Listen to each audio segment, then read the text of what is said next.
The lights burn hot over the stage, the kind of stage where careers are made, or destroyed, in a single sentence. The debate hall hummed with anticipation, cameras rolling, every eye locked on the two figures standing at their podiums. And then it happened.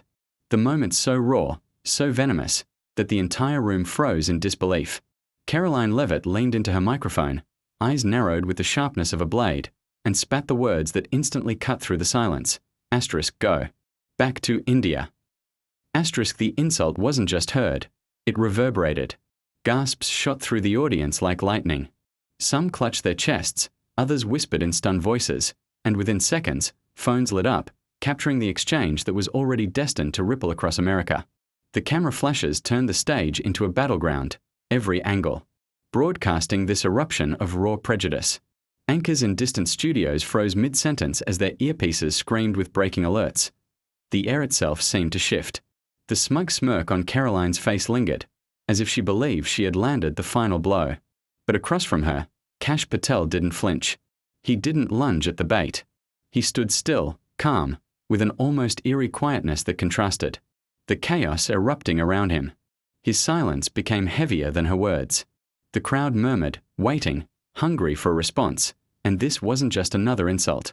It wasn't just political mudslinging. It was a phrase drenched in America's oldest wounds, identity, belonging, and who gets to call this country home. It struck at something deeper than party lines. It forced millions watching to ask themselves, who truly speaks for us? The moderators exchanged anxious glances, unsure whether to intervene or let the tension combust. Viewers at home leaned forward, breath caught in their throats. Social media feeds were already buzzing, captions forming before the dust had even settled. The stage was no longer a stage, it was an arena, and the insult was the opening shot.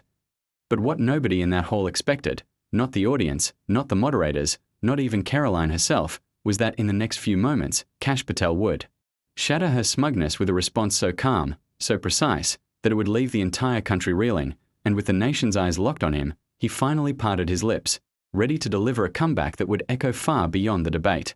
Stage. This was no ordinary debate. It wasn't just about policies or political posturing. The nation had gathered because the stakes couldn't have been higher.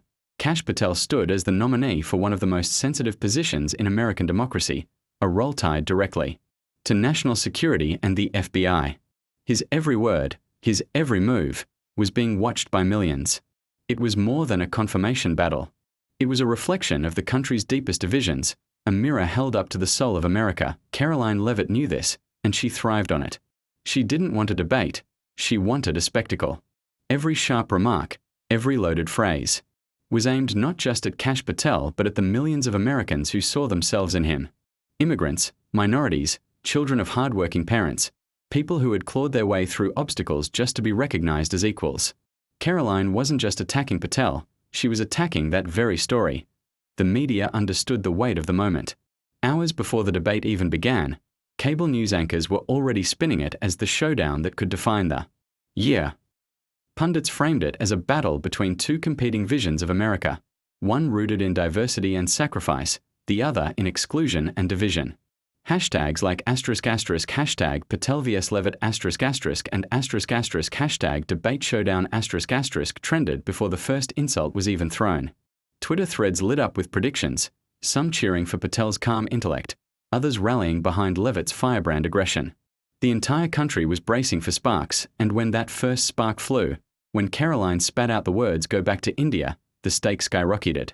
It wasn't just a jab at Patel's heritage. It was a strike at the heart of America's immigrant legacy. Gasps echoed in the hall, moderators exchanged uneasy glances, and millions at home felt the gut punch as if it were aimed at them personally. For many, it was a reminder of insults they themselves had endured in classrooms, workplaces, or on the street. But this moment wasn't just about pain, it was about exposure. Karoline had revealed more than she intended. By leaning into the rhetoric of exclusion, she had given Patel the opportunity to show what true American strength looked like. This was no longer a clash of resumes or policy records. It was now about dignity versus bigotry, calm resilience versus reckless arrogance, and that's why the tension in the room kept building with every second that followed. The cameras lingered on Patel's face, searching for a reaction. Would he snap back? Would he break composure? Would he retreat into silence? The crowd buzzed with anticipation, and viewers online flooded the chat rooms and comment sections with speculation. Everyone could feel it. This wasn't just politics anymore. This was about something bigger. It was about America itself. Could a son of immigrants, with dignity in his heart and service in his record, stand tall in the face of hate? Could truth and character still cut through noise and insult in a political climate built on outrage? The debate hall seemed to hold its breath. Karoline smirked, confident she had landed a blow that would rattle her opponent. But she didn't realize the trap she had just set for herself. Because what came next wouldn't just counter her words, it would flip the entire debate upside down, and as the cameras tightened their focus on Patel's steady expression, America braced for the unexpected. The nation didn't know it yet, but they were seconds away from witnessing a moment that would leave the country stunned, speechless, and forever changed. Karoline Leavitt didn't stumble onto that debate stage by accident. She had been building her brand for years, cultivating an image that was equal parts brash, unapologetic, and deliberately provocative. To her supporters, she was a truth-teller who didn't care about political correctness. To her critics, she was the embodiment of a politics that thrived on division, anger, and soundbites designed to go viral. Either way, she had mastered the art of spectacle. Her rise wasn't traditional. Karoline wasn't the polished career politician, nor the seasoned lawmaker with decades of service. She was young, loud, and unafraid to weaponize controversy. Early in her career, she learned that outrage sells, an incendiary comment on Twitter, a combative TV appearance, or a viral confrontation could push her name into the headlines faster than any policy proposal ever could. And so she leaned in. Every insult, every shocking remark, every exaggerated claim became a tool in her arsenal. But behind the bold facade lay a pattern. Karoline had a history of contradictions. She often railed against career politicians while simultaneously trying to cement her own career in politics. She positioned herself as a champion of real Americans, but her definition of who qualified as real was always narrow, shaped by exclusion rather than inclusion. Immigrants, minorities, anyone who didn't fit her preferred mold often found themselves in the crosshairs of her rhetoric. Over time, her arrogance became part of her brand. The smirk when she insulted an opponent, the way she dismissed critics as weak or un-American, the constant jabs that blurred the line between debate and personal attack, all of it crafted to make her stand out. She didn't just argue, she ridiculed. She didn't just disagree, she demeaned. And for a while, it worked. Crowds cheered her fiery takedowns, right-wing media celebrated her bravery, and her name recognition soared, but there was a cost. Each controversy left a scar, and each insult carried weight. The more she leaned into arrogance, the more she alienated those outside her loyal base. Stories began surfacing, comments dismissed as jokes that sounded eerily close to bigotry. Interviews where her answers collapsed under scrutiny, a trail of contradictions that painted the picture of someone more interested in winning applause than serving truth. And that arrogance followed her into the debate hall with Kash Patel. In her mind, this wasn't just a policy exchange. It was a chance to dominate, to show off her signature flair. She believed she could provoke him, corner him, and force him into a reaction that would play into her narrative. The smirk, the timing of the insult, the way she leaned into the microphone. When she said, "Go back to India," it all came from that same playbook, but what she underestimated was the context. This wasn't a campaign rally packed with supporters primed to cheer her on. This was a national stage, watched by millions, including Americans who had lived through their own versions of that very insult. What she thought would land as a blow instead revealed her arrogance to the entire country in raw form, and the irony was almost poetic. Here was Karoline, herself the descendant of immigrant roots, her family story shaped by the same journeys of sacrifice and resilience that built the country, yet she stood on stage dismissing Patel's family story as less than, foreign, unwelcome. It was a hypocrisy so stark, it was almost cinematic. The villain wasn't just her words, it was the pattern they represented. Years of arrogance, years of using division as a tool, years of hiding behind the applause of loyalists had led her to this exact moment. She believed she was untouchable, that Patel would stumble, that the crowd would side with her boldness. But arrogance blinds, and it blinded her to the reality that this was the night her own tactics would turn against her. Because for the first time, Karoline's smirk had set her up for a fall. The insult wasn't just mean-spirited, it was reckless. It wasn't just provocative, It was revealing. She thought she was writing the script of her victory. What she didn't realize was that she had just written the opening lines of her downfall, and as the audience sat in stunned silence, waiting for Patel's response, the weight of Karoline's arrogance hung in the air. This wasn't just another controversy to add to her list. This was the moment the arrogance she had built her career on was about to backfire, in front of the nation, in front of millions, in front of history itself. Kash Patel's journey to that debate stage was nothing short of an American epic. Unlike Karoline, whose rise had been fueled by provocation and soundbites, Patel's story was rooted in something quieter, sturdier, sacrifice, dignity, and a deep belief in service. To understand why his calm presence on that stage carried so much weight, you have to rewind decades, back to a time when his parents left everything they knew behind. They came from India, not with wealth or connections, but with determination. They arrived in America carrying hope like luggage, believing in the promise of opportunity, even if the road was long and unpaved. They worked jobs that often went unnoticed, his father laboring long hours, his mother managing households not her own. Yet every dollar earned was a brick laid in the foundation of their children's future. For them, sacrifice wasn't extraordinary. It was simply what had to be done. Kash grew up watching those sacrifices in real time. He saw his father's tired hands, the long nights when bills were paid late but never ignored, the way his parents carried pride in the very act of providing. He understood early that dignity doesn't come from titles or applause. It comes from persistence, from facing challenges head-on without losing who you are. And so, while others his age were distracted by shortcuts, Kash carried himself with quiet discipline. Education became his battlefield. He studied hard, not because it was easy, but because it was a way to honor the journey his family had taken. Each exam passed, each degree earned, wasn't just a personal achievement. It was a repayment of a debt to the generations before him who had made this moment possible. Law school, government service, work in national security, each chapter in his career was marked by the same guiding principle: give back more than you take. But what made Patel stand out wasn't just his resume. It was the way he carried himself within those roles. He wasn't the loudest voice in the room, nor the one most eager for the spotlight. He was the one who listened, who assessed, who understood that true strength isn't about dominating others but about protecting them. His service in national security wasn't about status. It was about responsibility. To safeguard a country that had given his family everything, to ensure that others like them could continue to dream without fear. And yet, Kash Patel never forgot where he came from. At family gatherings, amidst laughter and food that blended Indian spice with American tradition, he remained grounded. The son who still honored his parents' sacrifices, the man who saw his story not as an exception, but as part of a larger American narrative. For him, identity was never a weakness, it was a badge of pride.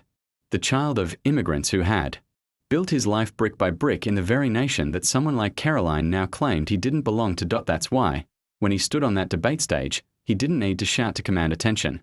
His calm was his power. His silence before responding wasn't hesitation, it was control. He had spent his life preparing for moments exactly like this, moments where dignity was tested, where insult was thrown like a weapon, and the question wasn't whether you'd fight back but how you'd do it. Because Kash Patel knew that the insult hurled at him wasn't just personal. It was aimed at every immigrant who had ever been told to go back, every child who had felt their identity questioned, every family that had sacrificed in silence while enduring whispers of not belonging. The weight of generations sat on his shoulders that night, not as a burden, but as a shield. He didn't need to prove his Americanness. His very existence, his service, his sacrifices, already had, and perhaps that's what unnerved Karoline the most. Her arrogance thrived on chaos, but Patel's calm dismantled it. Where she wielded insults like daggers, he stood with the quiet armor of dignity. Where she smirked to provoke, he waited to respond with precision. In that patience was his power, the kind of power that doesn't just win arguments but redefines them. Patel's story wasn't one of shortcuts or theatrics. It was the immigrant story, the American story, the idea that through resilience, through sacrifice, through unwavering belief in the promise of this country, anyone could not only belong but lead. And that night, it all came to bear. As he adjusted his microphone and prepared to speak, the crowd sensed it. This wasn't just going to be another back and forth of insults and rehearsed lines. This was a man whose life had been leading to this moment. The calm wasn't emptiness, it was the storm gathering, the quiet before the truth was unleashed, and when Patel finally opened his mouth, it wasn't just a response. It was history waiting to be written. The air inside the debate hall had shifted. What began as a routine clash of policy positions was spiraling into something far more combustible. The cameras zoomed closer, the moderators leaned in with uneasy half-smiles, and the audience sat on the edge of their seats. Everyone sensed that the night had crossed into uncharted territory. Karoline, emboldened by the gasps from her earlier jab, leaned forward on the podium. Her voice dripped with the smug confidence of someone convinced. She had landed the knockout punch. "You heard me," she sneered, raising her chin as if daring Patel to react. "This is America. If you can't handle that truth, maybe you don't belong here." The audience stirred, half shocked, half hungry for what might happen next. A few scattered claps came from the back, quickly drowned out by a louder wave of murmurs and restless shifting. The moderators tried to redirect, fumbling with their notes, but the moment had already taken control of the night. This wasn't just policy anymore. This was raw identity on trial. Kash Patel remained still, his hand resting gently on the podium, his eyes fixed on Karoline with a piercing calm that unsettled even her. She expected him to fire back immediately, to raise his voice, to meet insult with anger. But instead, he let the silence hang, stretching seconds into something unbearable. The longer he waited, the more the weight of his silence pressed down on the room. Karoline, unable to handle the void, filled it. "That's the problem," she snapped, her words sharper now, less controlled. "We keep bending over backward to people who don't share our values, who don't understand what it means to be American. And you," she pointed toward Patel, her finger trembling slightly, "you're the perfect example of what's wrong with this country right now." The crowd erupted. Some gasped audibly, others muttered "wow" under their breath. A ripple of disapproval spread from the front rows where immigrant families sat proudly, eyes narrowing, jaws clenched. Phones lit up instantly, screens glowing, as tweets, clips, and hashtags began their viral climb before the moderators even realized it. But still, Patel said nothing. That silence became a character in itself. The tension was unbearable, cinematic. Camera operators zoomed tighter on Patel's face, searching for a flicker of rage or hurt, but finding only an unnerving composure. His stillness felt less like restraint and more like a storm gathering. Power, waiting for the precise moment to break. The audience began to sense it too. Conversations hushed. Even those who had cheered Karoline's outburst moments earlier grew restless. Something was about to happen, something that would shift the balance of the night entirely. The silence wasn't weakness. It was anticipation and... Then came the whisper from the crowd, audible on the broadcast microphones. "He's about to end her." The moderators, desperate to regain control, tried once more to cut in. "Mr. Patel, do you have a response to..." But the words fell flat, drowned by the collective heartbeat of the room. Because in that exact second, Patel lifted his gaze, leaned slightly toward his microphone, and let a faint smile touch his lips. The energy flipped. Instantly. The calm wasn't silence anymore. It was confidence. The audience leaned forward. As one, sensing the shift, knowing instinctively that something historic was about to be said.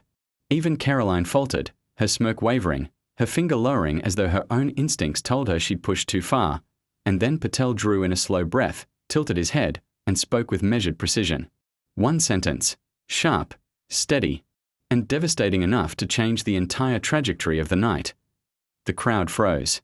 The cameras caught Karoline blinking in disbelief. The moderators fell silent, realizing that the debate had just tipped into legend. Because in that single moment, Kash Patel's voice cut through not just the noise of the debate, but through decades of recycled bigotry. And everyone in the room knew it. The silence broke like glass under the weight of Kash Patel's voice. He didn't shout. He didn't sneer.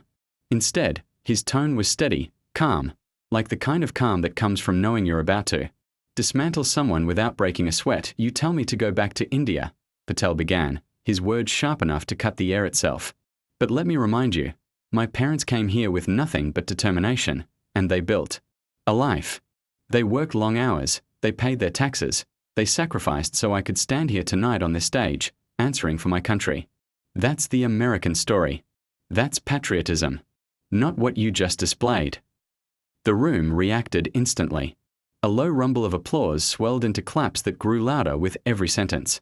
Karoline shifted uncomfortably at her podium, the confidence she wore moments earlier slipping like a mask. Patel didn't stop. His gaze was locked on her, but his voice carried far beyond, to the millions watching at home. And let's be clear, he continued, pausing just long enough for the audience to lean in. If you think being American means looking a certain way, praying a certain way, or having the same last name for 5 generations, you don't understand this country at all. Boom. The crowd erupted, a wave of energy sweeping the hall. The moderators glanced nervously at one another, unsure whether to intervene or let the historic moment unfold. Patel's composure was unshakable, his pacing deliberate, every pause perfectly timed to maximize impact. Karoline tried to interject, waving her hand dismissively, but the boos from the crowd drowned her out. She forced a laugh, but it sounded brittle, hollow, almost panicked. Patel raised a hand gently, not to silence her, but to draw the audience back in. His calmness was devastating because it made her rage look small, and then came the blow that nobody saw coming. You tell me to go back, Patel said, his voice dipping lower, more personal now. But maybe you should look into your own family history first. Because the truth is, your great-grandparents weren't born here either. They came as immigrants, just like mine. And if America had told them to go back, you wouldn't even be standing here. The hall exploded. Gasps, cheers, claps. It was a tidal wave of reaction. The audience rose to their feet, some shouting, others holding their phones high to capture what felt like a once-in-a-generation moment. Karoline froze, her eyes darting nervously as the weight of Patel's words landed with brutal precision. But Patel wasn't done. He leaned into the microphone again, his voice soft, but each word hitting like a hammer. So when you say that to me, you're not just insulting me, you're insulting your own family's journey. You're spitting on the very story that built this nation. And maybe, just maybe, that's why America is tired of politicians like you. Because we see through the hate. We know better. And we will not be divided by people who have nothing to offer but fear. The hall shook with applause, chants breaking out spontaneously, USA, USA. But this wasn't the hollow nationalism Karoline tried to weaponize. This was unity reclaimed, patriotism redefined in real time. The camera cut to Karoline, her smile cracked, her eyes darting as if searching for a way out. She tried to laugh again, to shrug it off, but the damage was done. Every twitch of her face told the story. Her arrogance had backfired, her insult had detonated in her own hands. Patel let the cheers roar for a moment before lifting a hand, signaling for quiet. The crowd obeyed, the hall falling back into reverent silence. This is the difference, he said, his voice resonating deeper now. Some people come to this stage to tear others down. I came here to build something better. And I won't apologize for being the living proof that America belongs to all of us, not just the people who look like you, not just the people who think like you, but all of us. It was the knockout punch, the MIC drop, the final nail in Karoline's coffin. The cameras captured it perfectly, Patel standing tall, the embodiment of calm strength, while Karoline shrank behind her podium, her earlier swagger replaced with a pale, blinking silence. The contrast couldn't have been clearer. Hero versus villain, dignity versus bigotry, and the audience knew it.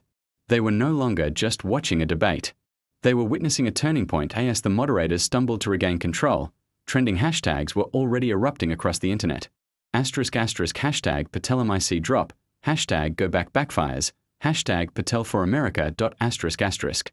Clips of his takedown circulated in real time, edited into memes, stitched into TikToks, broadcast by late-night hosts who were already preparing their opening jokes. Karoline tried to pivot, stammering out a canned line about values and American strength, but the audience barely listened. The cameras weren't on her anymore. The nation wasn't listening to her anymore. The story had moved on, and she was no longer the author. Patel had rewritten it, live, on stage, with nothing more than the truth spoken plainly. And as the cheers echoed, as the chants grew louder, one truth crystallized. Karoline's insult wasn't just defeated, it was obliterated. And Patel hadn't just defended himself. He had defended millions who had heard those same words, go back, and carried the wound in silence. He had spoken for them. And in doing so, he had shifted the debate from petty insults to something far more powerful. This wasn't just a rebuttal. It was a moment of justice, and America was watching. The debate stage had quieted, but the world outside was only just beginning to roar. Within minutes of Kash Patel's MIC drop counterattack, the confrontation went viral, splintering into 1,000 angles, replays, edits, and soundbites across Every screen in America. On Twitter, the hashtag **** hashtag Patel MIC drop *** shot to the #1 trend in under 10 minutes. Users from every corner of the political spectrum weighed in. Progressives praising Patel for standing tall, moderates marveling at his composure, even conservatives splitting over whether Karoline had just destroyed her own credibility. The words "go back to India" became not just an insult, but a political earthquake replayed endlessly with Patel's devastating reply stitched over it. TikTok was faster. Young creators clipped the moment into short edits layered with dramatic music, slow-motion shots of Patel leaning into the MIC, captions flashing, "this is what leadership looks like." Another popular video looped Karoline's insult immediately, followed by Patel's immigrant family rebuttal, spliced with audience gasps and bursts of applause. In less than 2 hours, the edit had racked up millions of views, Instagram flooded with memes. One showed Karoline's face before and after Patel's takedown, captioned, "when you play checkers but he plays chess." Another used the now viral still frame of Patel raising his hand to calm the crowd, with bold text, "the calm before the storm." Cable News pounced instantly. CNN replayed the clip with panelists describing it as a defining moment of dignity in politics. MSNBC's evening anchor called it a masterclass in how to dismantle bigotry without raising your voice. Even Fox News, while more reserved, acknowledged that Patel had landed a blow that will be remembered. The political world was equally shaken. Lawmakers fired off statements on X**. A Democratic senator wrote, "Patel just reminded America what patriotism looks like." A Republican congressman cautiously tweeted, "That was uncomfortable to watch. Not our best moment." Activists seized the moment, framing it as proof that immigrant voices weren't just participating in the American story, they were reshaping it, and then came the late-night comedians. By the very next night, monologues opened with Karoline's insult and Patel's response. One host quipped, "Telling Kash Patel to go back to India is like telling Einstein to go back to the chalkboard. It only makes you look dumber when he solves the problem right in your face." The audience howled, cementing the exchange as pop culture material. But beyond the memes and laughs, something deeper was happening. Clips of Patel's words spread into communities far removed from the political bubble. Immigrant families shared them in WhatsApp groups. College students dissected them in dorm lounges. Churches, mosques, and synagogues played them in community discussions about dignity and inclusion. For millions who had heard "go back" slurs, whispered at them in schoolyards, workplaces, or online, Patel's reply wasn't just political theater, it was vindication. It was someone finally standing on a stage of power and saying, "that insult ends here." Meanwhile, Karoline's camp scrambled. Her staff issued a lukewarm statement insisting she had been taken out of context and accusing Patel of grandstanding. But the footage was undeniable. The more they spun, the more it backfired. Commentators pointed out that dismissing a clear insult only deepened the perception of arrogance. By the next morning, polling firms ran snap surveys. Over 70% of viewers said Patel had won the exchange. Nearly half of undecided voters admitted the moment made them more favorable toward him. Headlines read ***, debate backfires. Patel's calm dismantling overshadows Karoline's insult. ***, drop heard around America. How a single sentence changed the debate. And in town halls across the country, ordinary citizens kept talking. A factory worker in Ohio told a local reporter, "I don't know much about Patel, but I respect the way he handled that. You can't fake that kind of dignity." A mother in Texas shared that her kids came home from school repeating Patel's words about America belonging to everyone, and she cried, realizing her children finally had a public figure defending their identity. Even the debate audience itself became part of the story. Clips of people gasping, standing, and chanting USA circulated as proof that the moment was bigger than politics. It was cultural, emotional, almost cinematic. But for all the laughter, memes, and trending hashtags, the heart of the story was heavier. Patel's words had tapped into a raw nerve. He hadn't just embarrassed Karoline, he had forced the country to reckon with the truth. America still wrestled with who truly belonged. And his takedown was more than a counterpunch, it was a mirror held up to the nation. Commentators closed their segments with lines like, "This wasn't just Patel versus Karoline. This was Patel versus the idea that Americanness has a skin color. Asterisk and. So, in living rooms and feeds across the country, the debate lived on long after the cameras shut off. For Karoline, it was humiliation replayed endlessly.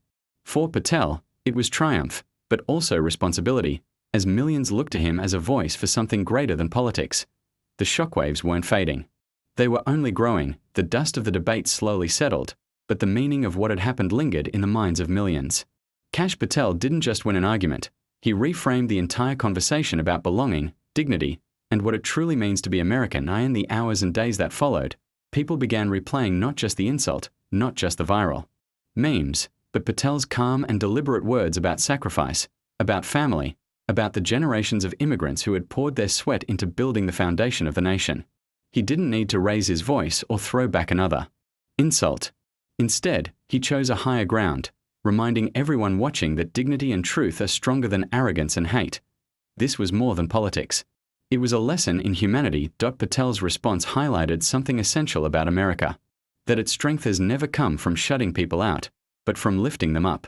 That every wave of immigrants, whether Irish, Italian, Jewish, Mexican, Indian, Pakistani, Chinese, or countless others, has carried the American story forward. And that those who wield go back as a weapon forget that almost every American has an ancestor who once heard the same words. The power of Patel's moment was not in humiliating Karoline, but in exposing the hollowness of her insult. He showed that insults collapse under the weight of truth. He revealed that anger cannot compete with calm certainty. And he demonstrated, before a live audience and millions watching online, that the American identity is not guarded by walls of prejudice but built by bridges of contribution. For the young immigrant watching in a classroom, Patel's words became proof that dignity matters more than mockery. For the factory worker who had never thought much about race or belonging, the exchange offered a reminder that America's greatness is woven from many threads. For older generations who had themselves endured slurs or suspicion, it was catharsis, a public figure finally putting into words the pride they had always carried silently. And perhaps most importantly, Patel showed that in politics, and in life, calm, reason, and truth can outshine arrogance, cruelty, and division. His mic drop wasn't just a takedown, it was a moral reset. It reminded the country that character is revealed not in how loudly you shout, but in how you stand when insulted. The broader lesson echoed everywhere: bigotry always backfires. The louder it tries to define America in narrow terms, the more powerfully reality pushes back. And in this case, reality had a name, a face, and a voice, one that stood firmly on stage and reminded everyone that America's promise belongs to all who contribute to it. Journalists began calling the moment an inflection point. Not because it would change the entire election by itself, but because it had carved a line of moral clarity. You could not watch the debate without asking yourself, which America do I believe in, the one of exclusion or the one of unity? Even Patel himself, in interviews afterward, steered away from victory laps. He told reporters, it was never about her words. It was about standing up for everyone who's ever been told they don't belong. Because belonging isn't a gift, it's a birthright in this country when you live by its values. And that became the lasting imprint of the night, a moment where one man's dignity rose higher than another's insult, where truth overshadowed arrogance, where the nation was reminded that insults are temporary, but integrity echoes long after the cameras. By the end of the week, political analysts, activists, and ordinary citizens agreed on one thing: what Patel had done was bigger than a clapback. It was a living reminder that the fight for unity is not about silencing insults, but about proving, again and again, that America is strongest when it belongs to everyone who calls a home. It was not just a debate. It was a lesson, a moral marker, and a story that will be told again and again whenever someone, somewhere, is told to go back. Because the answer has already been spoken. We are already here. We always have been. And we are not going anywhere. And so, as the lights dimmed on that debate stage, the headline was clear: Karoline Leavitt's racist meltdown had backfired in spectacular fashion. What was meant to wound instead revealed her own weakness, while Kash Patel's composure became the defining image of the night. It wasn't just a clash of words, it was a clash of values. One side leaned on fear and insult. The other stood on dignity, sacrifice, and truth. And the truth won. But here's the thing: this story isn't just about one debate. It's about a bigger fight happening all across America, a fight for what kind of country we are going to be. Do we let the voices of exclusion and arrogance define us, or do we rise together to affirm that America's strength has always come from its diversity, its resilience, and its unity? Patel's response gave us more than a viral moment. It gave us a reminder that every insult thrown at immigrants, every attempt to divide us, is really a test. And when we answer those tests with courage and calm, we don't just defend ourselves. We remind America of its truest self that that's why this moment matters. That's why it echoes beyond the walls of a debate hall. And that's why you're here, because you know this fight is bigger than one night, one stage, or one exchange of words. If this moment moved you, if it reminded you of the America you believe in, then don't let it stop here. Stand with us. Share this story. Carry its lesson forward. And most of all, be part of the movement. This is /Hidden Vote, and together we are shaping the story of tomorrow.